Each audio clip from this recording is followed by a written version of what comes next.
तारीख 8 ऑगस्ट. केंद्रीय गृहमंत्री अमित शहा आणि मुख्यमंत्री देवेंद्र फडणवीस, उपमुख्यमंत्री एकनाथ शिंदेंची बंद दाराआड चर्चा झाल्याच्या बातम्या. कट टू तारीख 9 ऑगस्ट. रविवारच्या दिवशी राष्ट्रवादी काँग्रेस शरदचंद्र पवार पक्षाचे नेते जयंत पाटील, मुख्यमंत्री देवेंद्र फडणवीस आणि विधानसभा अध्यक्ष राहुल नार्वेकर यांचा मुंबई ते कोल्हापूर असा एकाच विमानातून प्रवास. आणि काही दिवसांपूर्वीच शरद पवार, नरेंद्र मोदी तसंच सुप्रिया सुळे, अमित शहा यांच्या झालेल्या भेटी. दुसरीकडे गेल्या काही दिवसांपासून राष्ट्रवादी शरद पवार पक्ष भाजपसोबत जाणार असल्याच्या चर्चा. सुप्रिया सुळेंच्या वक्तव्याचा टोन भाजपच्या दिशेने झुकलेला, तर त्यांचाच भाचा राष्ट्रवादीचे आमदार रोहित पवारांनी सातत्यानं भाजपविरोधी घेतलेली भूमिका.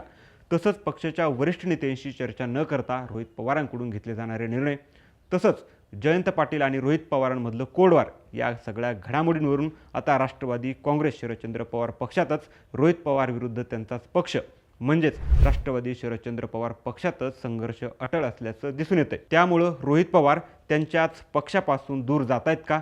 शरद पवारांचा राष्ट्रवादी पक्ष आणि आमदार रोहित पवार यांच्यात कोणते मतभेद दिसून येत आहेत आणि पवार कुटुंबात पुन्हा एकदा फूट पडेल असं का बोललं जातंय? जाणून घेऊ या व्हिडिओच्या माध्यमातून. नमस्कार, मी संतोष. तुम्ही पाहताय थोडक्यात. गेल्या काही आठवड्यांमध्ये महाराष्ट्राच्या राजकारणात एका पाठोपाठ एक अशा घडामोडी घडल्या आहेत, ज्यामुळे राष्ट्रवादी काँग्रेस शरदचंद्र पवार पक्ष आणि भाजप यांच्यात जवळीक वाढत असल्याच्या चर्चांना बळ मिळाले. साधारण 3 आठवड्यांपूर्वी शरद पवार आणि सुप्रिया सुळे यांनी संसद भवनात पंतप्रधान नरेंद्र मोदी यांची भेट घेतली. या भेटीत शरद पवारांनी दिल्लीत सुरू असलेल्या आंदोलनाबाबत चर्चा झाल्याचं बोललं गेलं.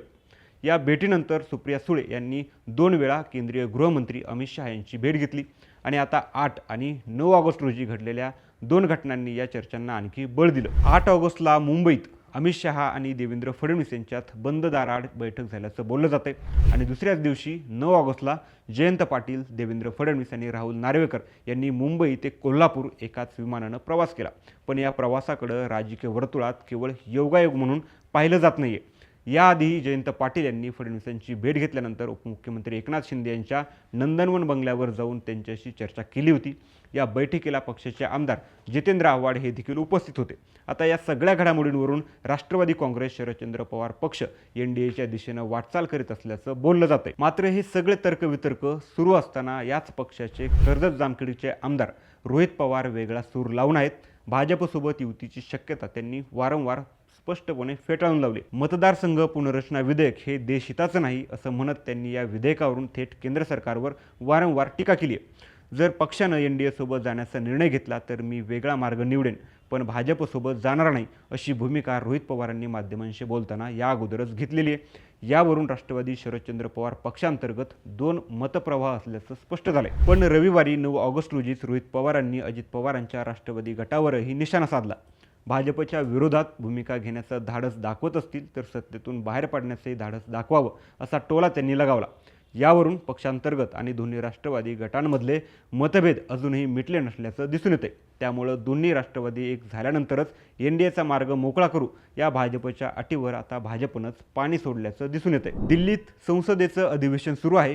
हे अधिवेशन 13 ऑगस्टपर्यंत चालणार आहे. पण भाजप शेवटच्या 3 दिवसात डिलिमिटेशन बिल आणणार असल्याचं बोललं जाते आणि हे बिल मंजूर करण्यासाठी भाजपला हवंय स्पष्ट बहुमत. आणि यासाठीच भाजपनं खासदारांची जुळवाजुळव सुरू केली आहे. आम आदमी पक्षाचे 7, त्यानंतर तृणमूल काँग्रेसचे 20 आणि ठाकरेंचे 6 खासदार भाजपच्या मित्रपक्षात सामील झाले.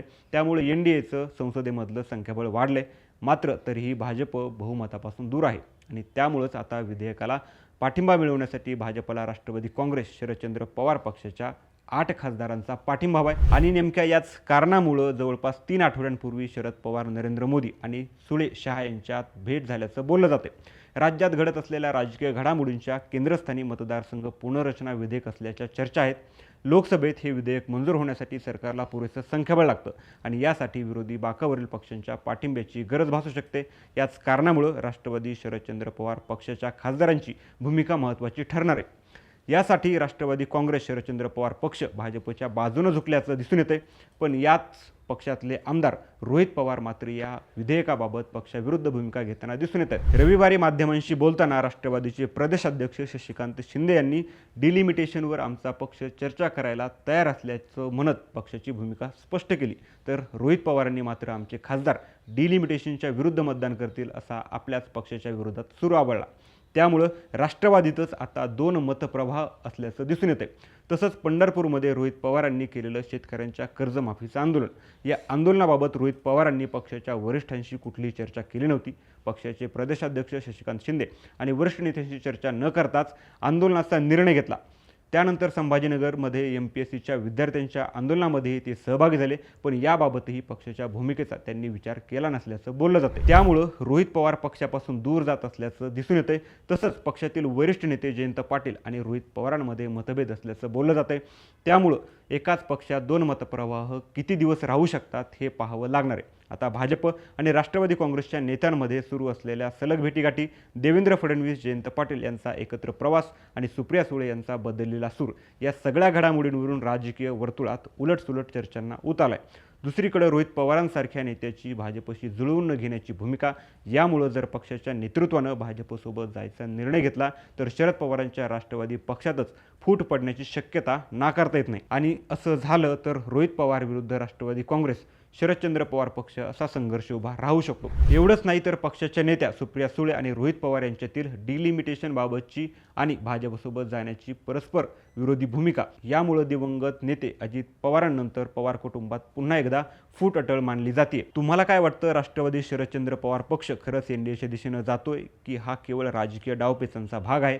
राष्ट्रवादीनं भाजपसोबत जुळवून घेतलं तर रोहित पवार पक्षाच्या भूमिकेविरोधात जातील का आणि पवार कुटुंबात आणखी एक फूट पडेल का? याबाबत तुमचं मत आम्हाला कमेंटमध्ये नक्की सांगा आणि अशाच महत्त्वाच्या घडामोडींसाठी थोडक्यातला लगेचच सबस्क्राईब करा.